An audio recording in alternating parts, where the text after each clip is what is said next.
அவையில் வீட்டிற்கும் அத்தனை பேருக்கும் என்னுடைய பணிவான வணக்கங்கள். சபரிமலை காத்த சரணகோஷம் அப்படின்னு சொல்லக்கூடிய ஒரு விஷயம், ஐயப்பனுடைய சங்கல்பம் அப்படிங்கிறது என்னது அப்படிங்கிறத நமக்கு ஒரு வருஷமா காட்டிடுது.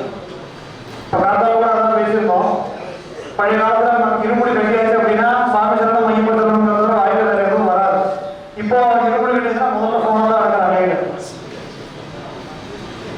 வீட்டுல இருந்து கிளம்பியாச்சு அப்படின்னா திரும்பி பார்க்க மாட்டோம், போயிட்டு வரேன்னு சொல்ல மாட்டோம், வீட்டு வரவங்களும் திரும்பி பேச மாட்டோம். இப்போ கிளம்பும் போது நான் ஒரு சந்தனத்துல பார்த்தேன், இப்படி லைட்ல வரான், சுவாமி இருக்கு, இப்படி வயிற்றுல பேசலாம், அப்புறம் ஒரு நிமிஷம் போட்டு சாமியை பார்த்துட்டு வரேன், போன இருக்கிற சாமி பார்த்தா சாமி பார்த்து சொல்லுறான், கண்ணிக்கான பார்த்தேன்.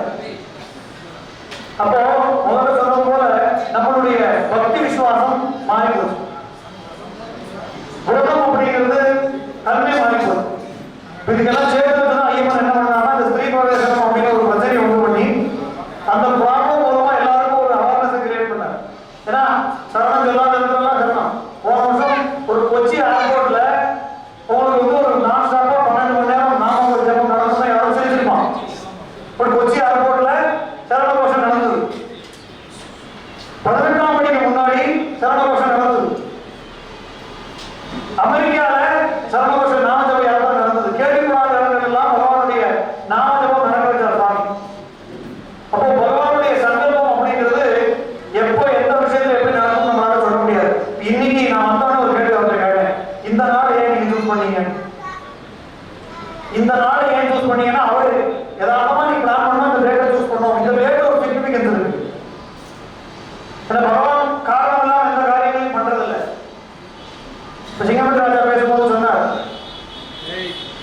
ஆடி அமாவாசை அப்படிங்கிறது சொல்லிக்கொண்டேனார் கோவிலுடைய ரொம்ப விசேஷமான ஒரு நாள். ஏன்னா அகஸ்திய மகரிஷிக்கு பகவான் தர்மசாஸ்தா தரிசனம் கொடுத்த நாள் ஆடி மாசம், கர்க்கட மாசம் அமாவாசை. ஆடி அமாவாசை உங்களுக்கு தெரியும், சொல்லவே வேண்டாம். இன்றைய நாளுக்கு என்ன விசேஷம் அப்படின்னா பூதநாத உபாக்கியானம். சபரிமலை தர்மசாஸ்தாவுடைய சரித்திரத்தை சொல்லக்கூடிய புத்தகத்துல ஒரு ஸ்லோகம் இருக்கு. இந்த புக்கு ஃபுல்லா கிடைக்கல, நாங்க தேடி பார்த்தது ஓரம் கட்டு பாம்பி ஸ்கிரிப்சர்ஸ்ல கொஞ்சம் ஸ்லோகங்கள் எடுத்தோம் ரிசர்ச் பண்ணும்போது. நாங்க இடத்துல பைத்தியம் முடிச்சதுல ஒரு 20-30 வருஷம் பைத்தியம் முடிச்சு அலையான்னு வச்சிருந்தோம். அப்படி அலைஞ்சும் போது ஒரு சில விஷயங்கள் கிடைச்சது. பூதநாத கீதைன்னு சொல்லக்கூடிய ஒரு கீதை, பகவத்கீதை எப்படி கிருஷ்ணன் உபதேசம் பண்றாரோ அது போல பகவான் மணிகண்டன் உபதேசம் பண்ண பூதநாத கீதை அதை பப்ளிஷ் பண்ணோம்.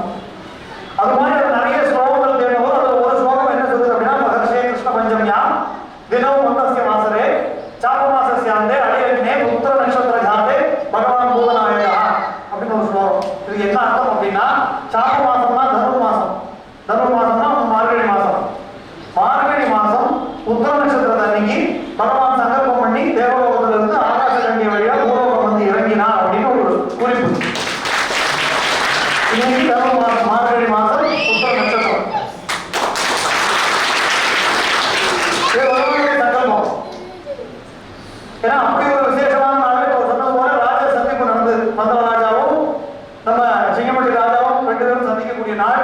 பகவான் பூஜை பண்ணக்கூடிய மேற்சாந்திகள், ஐயப்பனுடைய வாழ்க்கையில சம்பந்தப்பட்டிருக்கக்கூடிய ஆலங்கால வேட்டையும் பூர்த்தி நடத்தக்கூடிய குடும்பங்களும் அத்தனை பேர் நம்ம எல்லாரும் ஐயப்ப குடும்பம் தான்.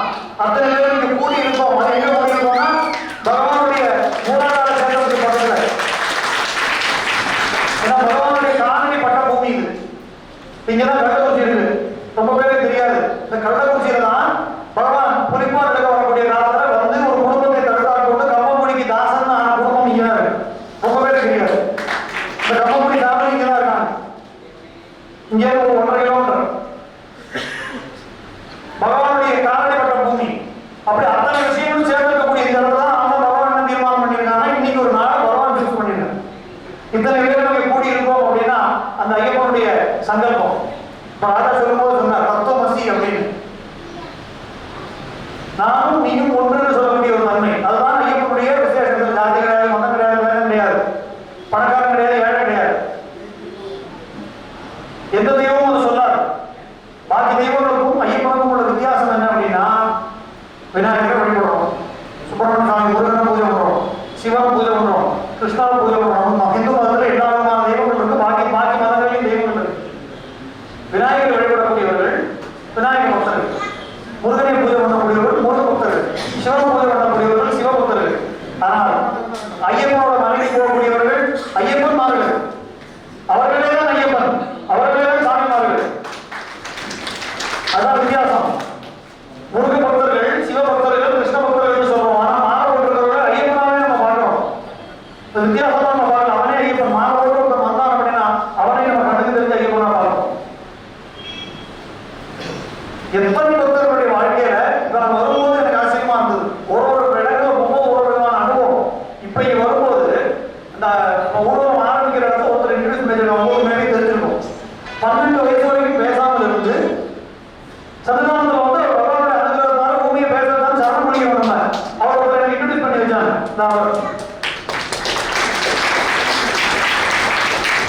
நிதர்சனமான சாட்சி. 12 வயசு ஐயனோட அனுகிரகத்தை பேசி நீங்க பஜனை பாடுறாங்க, பாட்டு பாடுறாரு, எல்லாம் பண்றாரு. அப்போ ஐயப்பனுடைய ஒரு மிகப்பெரிய விசேஷம், இன்னைக்கும் பேசும் தெய்வமா, பிரத்யட்சமான தெய்வமா எல்லாருக்கும் இருந்துருக்காங்க. இந்த பூதநாத உபாக்கியானத்தை பார்க்கும்போது அது ஒரு கடைசி பார்க்க எனக்கு ஒரு இன்ஃபர்மேஷன் கிடைச்சது. நம்ம மெகாதிக்கு தெரிஞ்சிருக்கும், ராஜாவுக்கு தெரிஞ்சிருக்கும். அதுல பகவான் கடைசியா என்ன சொல்றாரு அப்படின்னா, இதெல்லாம் இன்னும் பிரிண்ட்டுக்கு வரல, நாங்க ரிசர்ச் பண்ணிட்டு இருக்கோம்.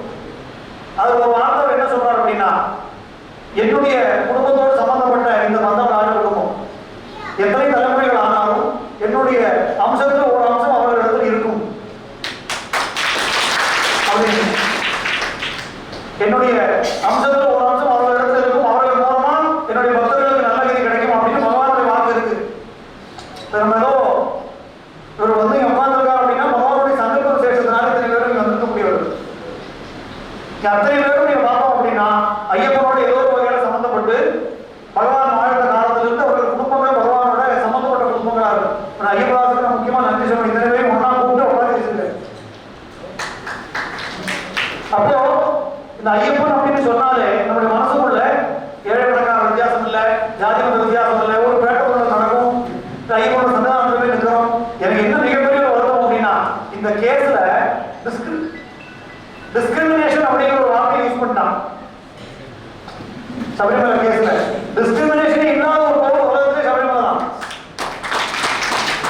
பாகுபாடு நடக்கும், பாகுபாடுக்காக பெண்கள் பாகுபாடு நடத்துறோமா, பாகுபாடே இல்லாத ஒரு கோவில். ஏன்னா 300, 400, 500 வருஷத்துக்கு முன்னாடியே ஜாதி மத வித்தியாசம் இல்லாம அத்தனை பேரும் தோளோடு தோடு நின்ற கோவில் சபரிமலை. இன்னைக்கு நேரடி கிடையாது. அப்படிப்பட்ட ஒரு கோவிலை இப்படி சொன்னா, அந்த கோவிலுக்கு அப்படின்னு ஒரு ஆச்சாரம் இருக்கு, ஒரு நடைமுறை இருக்கு. இப்போ ராஜா அழகா எக்ஸ்பிளைன் பண்ணாரு. மலையாளத்தில் சொன்னதால உங்களுக்கு எவ்வளவு பேர் ஃபாலோ பண்ணீங்கன்னு தெரியல. தவக்கோலத்துல யோகத்துல பகவான் இருக்கக்கூடிய ஒரு நிலை, அது எவனால அடைய முடியும் அப்படின்னு தவ வாழ்க்கை வாழ்வனால தான் அடைய முடியும். சரி, இப்போ ஒரு ஆனந்த மூர்த்தின்னு சொல்றோமே, அவன் பகவானுடைய தவ வாழ்க்கையை நம்ம உணர்வதற்கு நமக்கு இந்த விரதம் வேண்டியது. இப்போ ஒரு மண்டல விரதம் இருந்தால்தான் ஐயப்பனுடைய தத்துவத்தை நம்மளால உருவாங்கிக்க முடியும். அதனாலதான் எந்த கோவில் வேணா இப்ப நம்ம நினைச்சா போயிடலாம். பழனிக்கு போகலாம், திருப்பதிக்கு போகலாம், எந்த கோவில் வேணாலும் போகலாம். சபரிமலைக்கு போகணும் அப்படின்னா பகவான் கூப்பிடணும், குருசாமி வேணும், மாலை போகணும், விரதம் விடணும், அதுக்கப்புறம் சபரிமலைக்கு போகணும். இது ஒரு நியமமா இன்னைக்கு நேரிக்கு கிடையாது, நூற்றுக்கணக்கான ஆண்டுகளா இருக்கக்கூடிய ஒரு நடைமுறை. நீங்க பழனிக்கு போனோமா வண்டி எடுத்தா போயிட்டு வந்துடலாம், இங்கே 3 மணி நேரம் தான். திருப்பதிக்கு போனோமா போகலாம், சபரிமலைக்கு போக முடியாது. சபரிமலை கஷேத்திரத்துக்கு நம்ம போகணும் அப்படின்னா பகவான் நம்மளை கூப்பிடணும். நாங்கள் காத்தால பேசணும். 18ஆம் படி வரைக்கும் வந்து போக முடியாம திருப்பி போன நாட்கள் உண்டு. மேலே ஏறி 18ஆம் படி ஏறி மேலே வந்து சாமி பார்க்க முடியாம திருப்பி போன நாட்கள் உண்டு. பகவானுக்கு அழைப்பு வரணும். ஏன்னா அவன் பரிபூர்ணமான ஆனந்த நிலையில் இருக்கக்கூடிய ஒரு திருக்கோவில். ராஜா தான் சொன்னார். சிங்கமணி ராஜா பேசும்போது மூலாதாரம், பாதுகாரம் சொல்லக்கூடிய 6 சக்கரங்களையும் கடந்து வந்தோம்னா ஆக்ஞா சக்கரத்துல பரிபூர்ணமான நிலை சக்கரத்தில் இருக்கக்கூடிய யோக நிலை. அதனாலதான் நம்ம தத்துவமசி அப்படின்னு சொல்லியிருக்கோம். தத்துவமசி அப்படின்னா நீங்க வேற நான் வேற இல்லை அப்படின்னு பார்க்கிற அத்தனையும் நம்ம ஐயப்பனா பார்க்கக்கூடிய ஒரு தன்மை. மாறப்படக்கூடிய அத்தனை பேரும்